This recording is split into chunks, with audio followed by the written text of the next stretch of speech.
Hello YouTube. I am once again making a ZE Santassination video for TF2 Zombie Escape. And this time, instead of focusing on the entire map, I want to delve over one specific subject. But before I delve into that, I want to say some things. You know how Santassination is mostly played, if not entirely played, through the Skeel servers?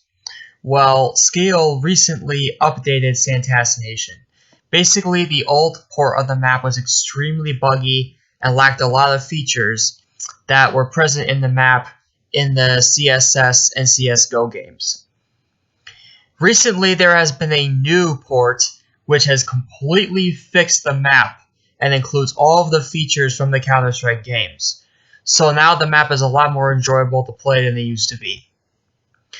However, there is one thing about Santassination that still bugs me, and it's that people still constantly die to it. They constantly lose runs. You may remember that I have said that basically most Santa runs do not make it to Act 3. Well, you know what? That's still true. In fact, it's more true in this new port of the map than it is in the old port. The new port of Santassination is arguably more difficult than the old port, and people are losing even harder than they were before. I'm not going to go into the specifics of the new port. I don't feel like doing that, and it's really not the point of this video. The point of this video is to talk about Act 2 and one of the obstacles in Act 2, and that is the Gateface. I've ranted a lot about the Gateface before in my previous Santassination video, but it seems that the problem with the Gateface still has not gone away. I want to make a couple explanations on what's going on with this obstacle and my own recommendations for circumventing it. So, for a basic rundown of people who are not in the area of awareness about this obstacle, the Gateface is not a timed door. You may confuse it as a timed door, but it's not. The Gateface will not open until you feed chocolate to it. You feed chocolate to the Gateface by... Okay, basically, there's a bunch of platforms in the room containing Gateface. At the top of these platforms, there is a leaking stream of chocolate. All you have to do is go to the top of the platforms, you touch the chocolate, and then you just get back down and touch the face. The humans have to do this 7 times to open the Gateface. Once again, the Gateface is not timed. It will not open unless the humans feed it chocolate. Now, this all sounds easy, but then you realize that you have zombies on your tail still. And most people do not defend the Gateface room from zombies. So what ends up happening is that the zombies break into the Gateface room, they infect all of the humans, just as they're about to open the Gateface. And as a result, it's too late for the humans to fight back, so they just lose at the Gateface. Or they lose too many humans, and the round is failed soon after. This is a very, very common problem in Santassination.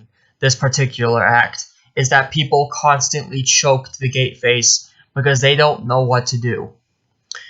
Now, what's really important about Gateface and surviving Gateface is that you need to have a balance between people who are feeding the chocolate and people who are fighting back the zombies.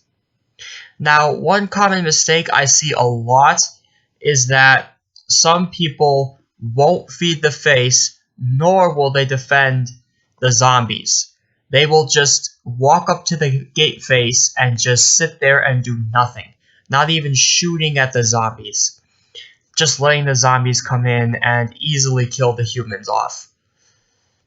You have to either defend or feed the Gateface chocolate. If you stand there and do nothing, you will die. But let's get back to the point. Defending versus feeding. So, generally speaking, what I would recommend in terms of classes, the scouts, who are the fastest class, who is the fastest class in the game and can not so reliably defend from zombies. The scouts should be going over and feeding the Gateface over and over again. Most other classes should sit behind and defend from the zombies. Heavies especially should not ever go to the Gateface and try to feed the Gateface because they are the slowest class in the game. And they are also one of the most powerful classes in defense for Zombie Escape. So the heavy should simply defend the hallway and not even bother walking up to the face. Engineers should generally also defend because they can build mini-sentries and dispensers to heal their team. Not much else in terms of classes. Like, if you're another class who is not a scout, a heavy, or an engineer, you should probably just feed the chocolate. But it's important to have a balance between defenders and feeders. So don't over-defend, otherwise the feeding phase will go too slowly. But don't rush to the Gateface to feed him, because then the zombies can easily come through. You have to balance defending and feeding in order to get through the Gateface. Not a lot of people understand what to do with the Gateface, and they don't understand this important balance. So zombies continuously come in and kill the humans before they figure out the puzzle. It's a pretty easy puzzle. It's just a matter of execution.